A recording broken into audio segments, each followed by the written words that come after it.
Jebat menderhaka. Oh jebat, mengapalah kau begitu? Lelah jiwa ini mendengar berita tentang perbuatanmu. Membela kematianku katamu, pantang orang Melayu melawan Sultan. Berbekalkan hati yang berat seberat gunung ledang, aku paksakan jua jasadku ke istana. Kata mereka kau sedang bermaharajalela di atas singgasana. Janganlah wahai sahabatku, janganlah sedemikian. Aku tahu kau kasihkan aku menghargai pengorbananmu. Aku mengerti amarahmu, tapi lupakah dikau dengan sumpah hulu balang kita? Tidakkah kau ingat pada syarat batalnya sumpah kita dengan Pendita Adiputra? Menderhaka, kenapa jebat? Kenapa?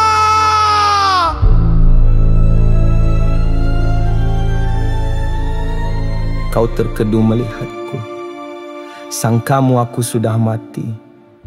Air jernih bergenang di kelopak matamu.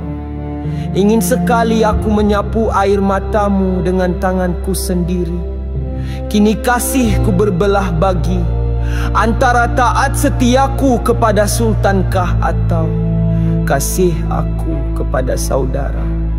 Kau merintih kasih kepadaku.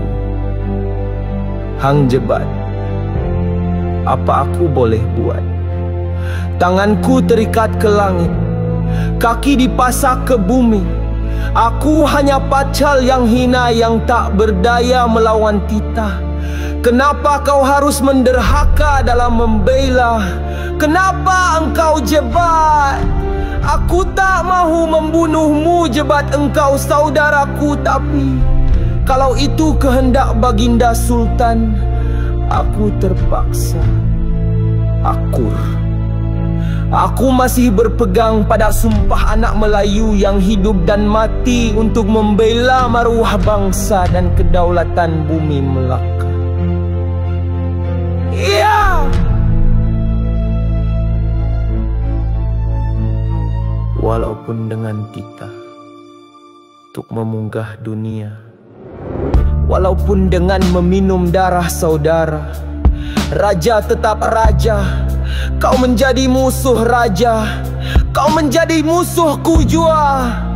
Aku terasa kekok tanpa lambang kemegahanku di tangan, namun ku gagahi jua.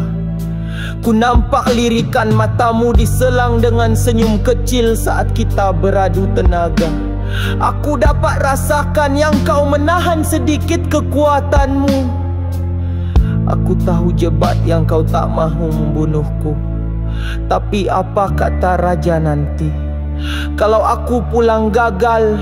Apa kata sejarah kalau tua si setia tidak dapat menebus maruah Melaka? Pulangkan kembali keris Taming Sariku.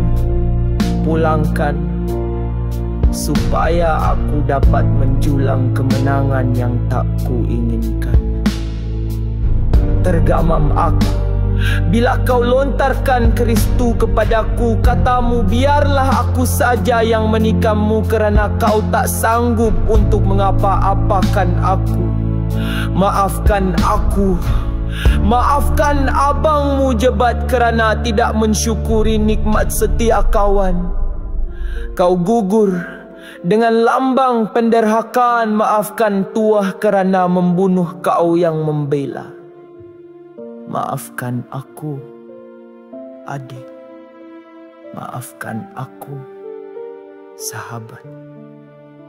Maafkan aku jebat. Sungguh murni niatmu, walaupun namaku gah di mata sejarah, namun tak semegah namamu di mata dunia. Dalam gugurnya seorang penderhaka, kau melahirkan semangat yang baru buat anak bangsa. Semangat yang bisa menggegarkan jiwa. Semangat yang digerun pemuka-pemuka durjana. Semangat kebangkitan menentang ketidakadilan, menentang kezaliman. Ia itu semangat jebat.